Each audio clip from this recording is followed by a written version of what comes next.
요즘의 핫 이슈인 메타버스에 대해 좀 더 알아보도록 하겠습니다. 그래픽카드로 유명한 엔비디아의 CEO 젠슨 왕이 연례 행사에서 메타버스가 다가오고 있다고 연설하였습니다. If the last 20 years was amazing, the next 20 will seem nothing short of science fiction. The metaverse is coming. Metaverse was first coined by Neil Stephenson in his 1992 science fiction novel Snow Crash. Humans as avatars and software agents interact in a 3D space, a virtual reality successor to the internet. With worlds like Minecraft and Fortnite, we're already seeing the beginnings of the metaverse.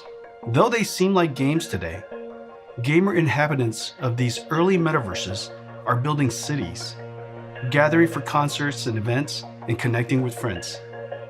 Future worlds will be photorealistic, obey the laws of physics or not, and inhabited by human avatars and AI beings. The metaverse is not only a place to game. We will create the future in these metaverses before actually downloading the blueprints to be fabbed in the physical world. Omniverse is NVIDIA's platform for simulation and collaboration. Omniverse is built from the ground up for the future. Cloud native, multi-GPU, photorealistic with path tracing and material simulation, and physically based, obeying the laws of physics.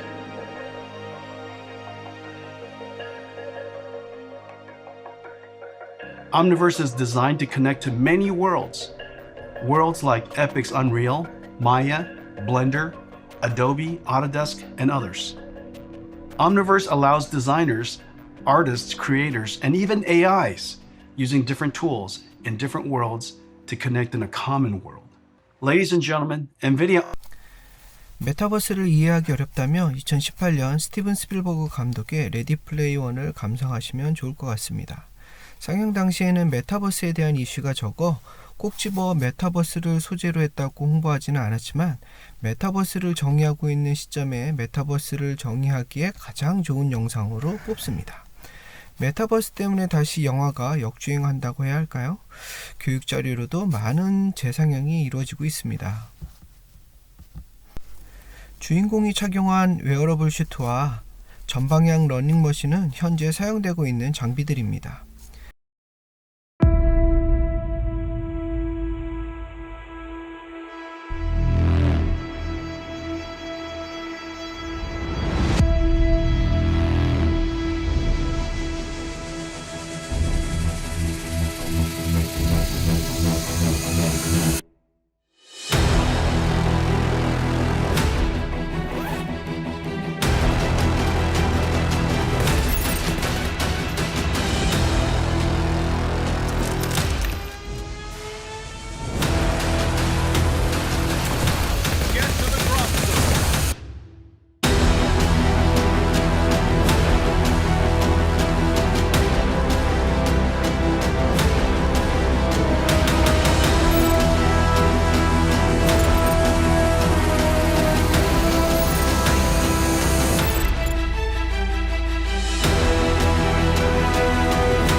시각과 청각은 VR HMD가, 가상현실의 인터랙션은 모션 인식 슈트와 장갑으로, 충격 등은 유저에게 전달할 수 있도록 햅틱 슈트로,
낙상이나 실공간의 물체와 충돌을 방지하기 위한 스트랩, 가상현실의 이동을 현실처럼 적용시켜주는 러닝머신 등등 현재 연구, 개발 쪽에서 많이 사용하고 있습니다.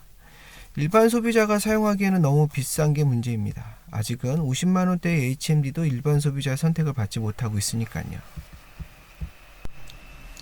저희 회사에서도 이런 스타일로 5년 전에 VR 전투 게임을 만든 적이 있었습니다.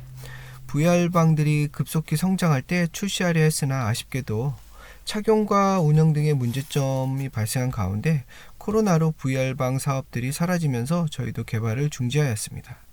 그렇지만 처음 프로토타입을 각종 전시회에 출시하였을 때 꽤 좋은 반응을 보였던 콘텐츠라 재개발하고 싶은 마음이 굴뚝 같습니다. 현실 외에 다른 세상을 얼마든지 만들고 향유할 수 있으며 가상의 세계에서 경험할 것이 현실로 이어지거나 현실에서 경험했던 것들을 그대로 가상 세계에 접목시키는 역할을 하고 있습니다. 지금도 핫한 NFT 갤러리들이 예라고 할 수 있겠습니다. 현실에 지정된 갤러리에서 감상하고 구매할 수 있었던 작품들이 가상 세계에 그대로 또는 더 재미있는 공간으로 구현되고 가상자산으로 거래가 되는 것들이 연일 뉴스에 나오고 있습니다. 이런 세계는 컴퓨터와 스마트폰에 익숙한 젊은 세대들이 주도하고 있습니다. 또한 세계라고 정의할 수 있는 것은 다양한 사람과 교류할 수 있기 때문입니다. SNS로 교류하던 것들이 메타버스에서는 실제 세계처럼 보고 느끼면서 대화할 수 있어야 하는 겁니다만 아직까지 보고 듣는 정도이긴 합니다. 스페셜이 메타버스 시장에서 좋은 평가를 받았던 이유 중에 하나도 커뮤니케이션 하는 아바타가 손쉬운 스캔을 통해 나를 그대로 만들어준다는 것이었습니다. 귀엽고 코믹한 것보다는 실물과 소통하는 게 더 좋다는 거죠. 여러분도 그렇게 생각하시나요? 여러분의 의견도 궁금합니다. 과제입니다. 아바타가 실제의 나와 똑같다면 아니면 카툰 만화처럼 귀엽고 재밌다면 어떤 장단점이 있을까요? 여러분은 그래서 어떤 형태의 아바타로 메타버스에서 살고 싶은지요? 그리고 문자, 영상, 소리라는 매체로 소통하고 있는 메타버스 내 커뮤니케이션은 앞으로 어떤 형태로 변화할까요? 그리고 어떻게 변화되었으면 하는지 의견을 주십시오. 메타버스는 이제 미래의 당연한 모습이라고 생각하고 있습니다. 그래서 많은 기업과 정부들이 이 시장을 선점하려고 많은 노력을 하고 있습니다. 특히 블록체인 기반으로 거래 시장을 만들어 가고 있습니다. 실물 화폐보다는 안전한 블록체인 기반의 디지털 화폐를 당연히 선호할 것입니다. 아직은 비트코인 등에 대한 사회적 신뢰가 문제이지만 말입니다. 메타버스의 정의에 대해서 한번 더 살펴보도록 하겠습니다. 초월한다는 메타와 세상을 뜻하는 유니버스의 합성을 하는 것은 이제 좀 인식이 될 것입니다. 당연히 이 가상세계에 가상현실이 필요하고 여기에서 돌아다니는 아바타가 필요합니다. 그런 부정적인 의견을 가진 분들은 이게 게임과 뭐가 다르다는 반문을 하십니다. 게임은 게임사가 자사의 수익을 위해 만들어 놓은 아이템과 게임머니만 있을 뿐이고 이들을 게임사가 절대적으로 통제합니다. 그러나 메타버스에서는 유저가 아이템과 재화를 창출하며 실제 세계와 같이 사용할 수 있는 크리에이터라고 할 수 있겠습니다. 꼭 3D 공간이어야 하느냐? 그런 것도 아닙니다. 어떤 디지털 공간이든 사람들과 경제 사회 활동이 있으면 이 모든 것을 메타버스라고 바라보고 있습니다. 저희 회사도 VR, AR을 꾸준히 제작하던 회사인데 갑자기 작년 초부터 메타버스 회사 아니냐고 묻곤 하였습니다. 초창기에는 3D 공간이 메타버스라고 간단히 생각했었던 것 같습니다. 미국의 베스트셀러 SF 작가 닐 스티븐스는 1992년에 펴낸 장편소설 스노우 크래시에서 메타버스와 아바타를 서사전개하면서 이 메타버스의 핵심 개념을 등장시켰습니다. 여기에서는 메타버스에 큰 영향을 미친 문구들이 있는데요. 건설을 위해서는 세계 멀티미디어 규약단체 협의회의 허락을 받아야 한다. 현존하는 DAO를 뜻하고요. 기업들은 돈을 내고 건물을 짓고 그 비용은 다시 더 스트리트를 확장하는 데 비용으로 사용된다. 이건 샌드박스 등 부동산 관련한 메타버스의 큰 모습이 되었습니다. 컴퓨터가 만들어내고 고글과 이어폰에 계속 공급해주는 가상세계, 즉 메타버스라는 세상으로 들어간다. 이거는 스페셜이 추구하는 목적과도 같습니다. 현실과 가상의 메타버스의 차이는 물질의 존재로 볼 수도 있습니다. 특히 현실 세계에서는 물질뿐만 아니라 거리와 시간이 존재하며 우리는 여기에 종속되어 있습니다. 그러나 메타버스 세계는 이를 가상화시켰으며 유저가 마음대로 이용할 수 있겠죠. 이러한 메타버스를 이용하기 위해서는 우리가 다양한 디바이스를 사용해야 하는 게 현실입니다. 그래서 저희 같은 VR 회사들을 메타버스로 오해하실 때가 많았죠. 그러나 뭔가 착용해야 하고 이렇게 착용한 것을 어떻게 작동시켜야 하는지 배운다는 건 쉽지 않습니다. 아직까지도 HMD가 시청각의 경험에 놀라워하면서도 자비를 들여서 사서 사용하는 사람이 거의 없는 이유죠. 그래서 가장 쉽고 편하고 익숙한 핸드폰으로 메타버스를 접하려고 하는 활동이 제일 활발하다고 할 수 있겠습니다. 오큘러스로 HMD가 가지는 문제점들을 하나하나 해결해 나가고 있으니 언젠가 일반인들도 레디 플레이 원처럼 가상세계를 HMD를 기반한 웨어러블 슈트 등으로 접하지 않을까 생각이 듭니다. 메타버스의 로드맵을 보도록 하겠습니다. 현재의 모습은 메타버스 3.0이라고 할 수 있습니다. 메타버스를 인지하지 못할 때에 게임을 메타버스라고 했는데요. 그때를 버전 1로 보고 있습니다. 아이들이 좋아했던 오픈월드 게임 샌드박스 형태를 VR2라고 할 수가 있습니다.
그리고 이제 NFT 등이 도입되면서 유저들이 만들고 판매하는 형태의 크리에이터형 메타버스 3.0이라고 합니다.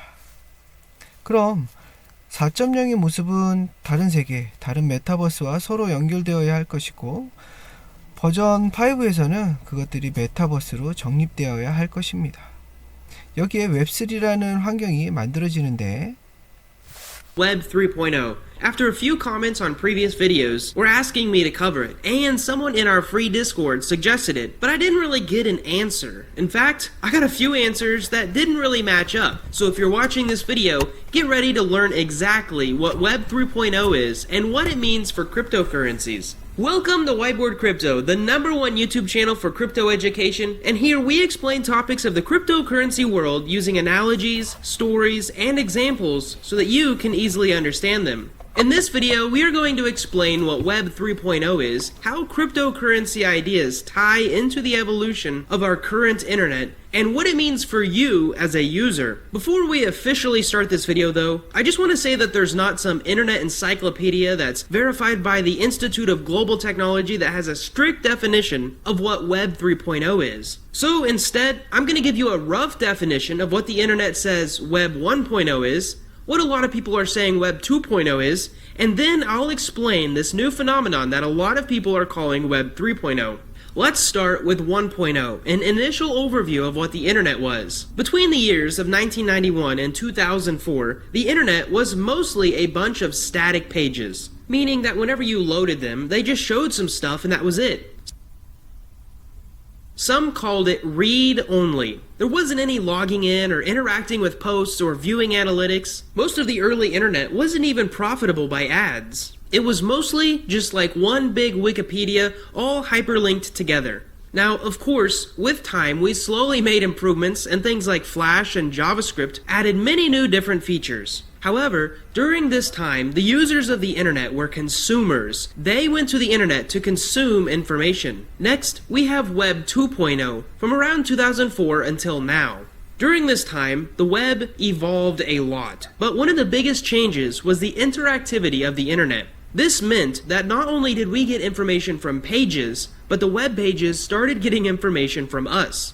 As we viewed Facebook and YouTube and performed Google searches, these centralized companies started collecting data about us so that they could serve us better content, which in turn would make us stay on their websites longer. This meant more money for them, but eventually they realized they could package up all the data they had collected on us and sell it to advertisers. Web 2.0 is the age of targeted advertising and the lack of privacy for its users. Now, to be fair, we willingly gave up this privacy too for cool apps like Facebook and Twitter.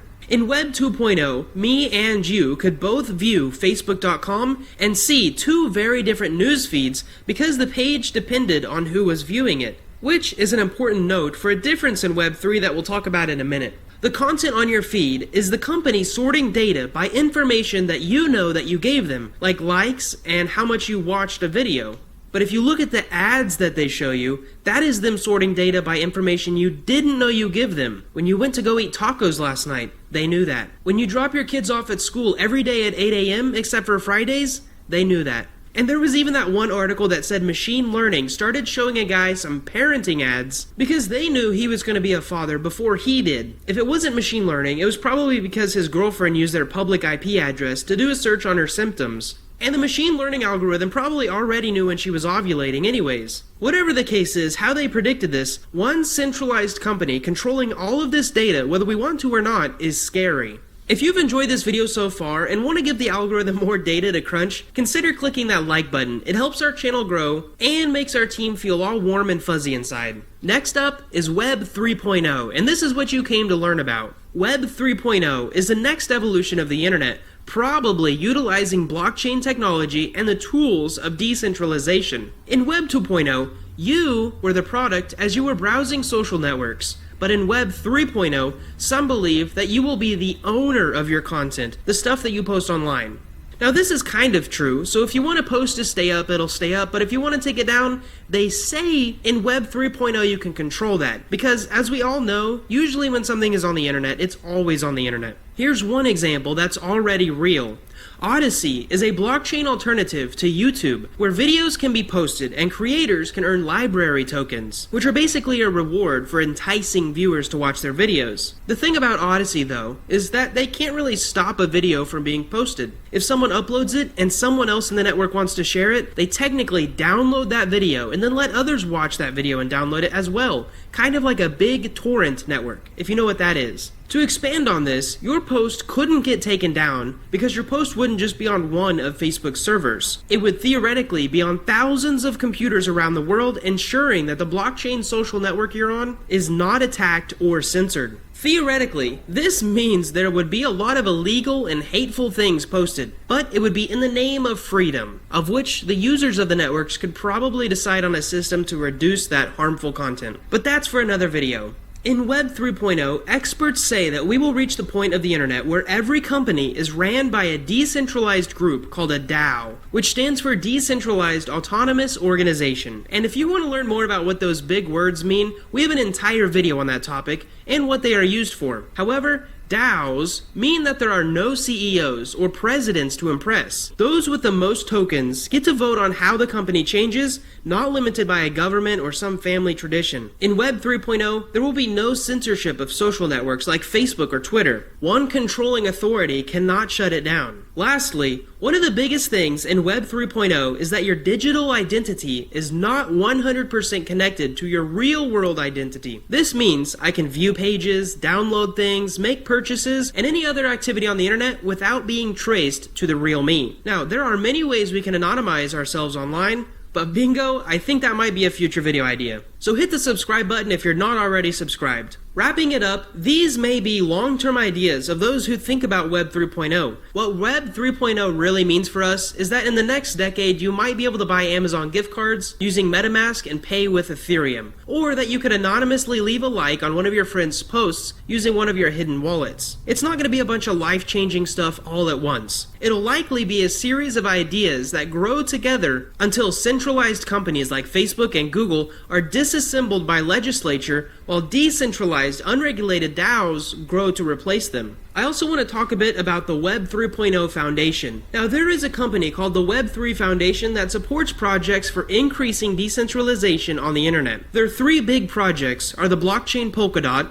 Polkadot's test chain, and the Web3 Summit, which isn't a good overview of what Web 3.0 actually is. But they also offer some grants, which a lot of them have to do with supporting and using the Polkadot blockchain. So it seems to me the Polkadot team used the Web3 name as a brand to push their own agenda. But that's not what this channel is about. To give you an understanding of what I mean by this would be like the company Facebook buying a foundation for Web 2.0 and saying they are the ones who initiated it. Facebook is a company, while Web 2.0 is an idea. The same way that Polkadot is a blockchain and Web 3.0 is an idea. One doesn't own the other. I actually also watched another very interesting video called Why Web 3.0 is a Scam, where Trader University talks about how Solana is also taking advantage of the novelty of Web 3.0. I just want you guys to understand that Web 3.0 is a big concept that is a bunch of little ideas. Not one idea ran by a foundation to get you hyped up for the next step of the internet, or to buy their token. 그리고 여기에 통신 환경도 중요합니다. 5G 서비스를 하고 있는 통신사들이 메타버스에 관심을 가지는 이유이기도 하죠. 5G 정도는 돼야 가상현실의 빅데이터를 통신이 끊김없이 원활히 진행할 수 있기 때문에 정체된 통신시장에 긍정적인 역할을 할 걸로 기대하고 있습니다. 이제는 6G를 염두에 두고 있죠. 당연한 얘기지만 메타버스 사용에는 새로운 세대들이 쉽게 접근할 수 있습니다. 손쉽게 인터넷에 정보를 얻고 대화할 수 있으며 무형의 디지털 컨텐츠를 재화를 통해 쉽게 거래할 수 있으니까요. 이렇게 개인용 컴퓨터, 인터넷, 스마트폰과 같은 디지털 환경에서 태어나서 생활하는 세대를 디지털 네이티브라고 합니다. 즉 디지털 원어민인 거죠. 그러나 지폐를 이용하여 오프라인 매장에서 실물을 거래하던 세대는 메타버스에 대한 거부감이 클 것입니다. 그렇다고 이들을 메타버스 세계에서 배제해야 할까요? 시장의 주요 생산 소비 주체는 대부분 40대에서 50대입니다. 수익을 창출해야 하는 시장 입장에서 본다면 이들을 배제할 수 없으니까요.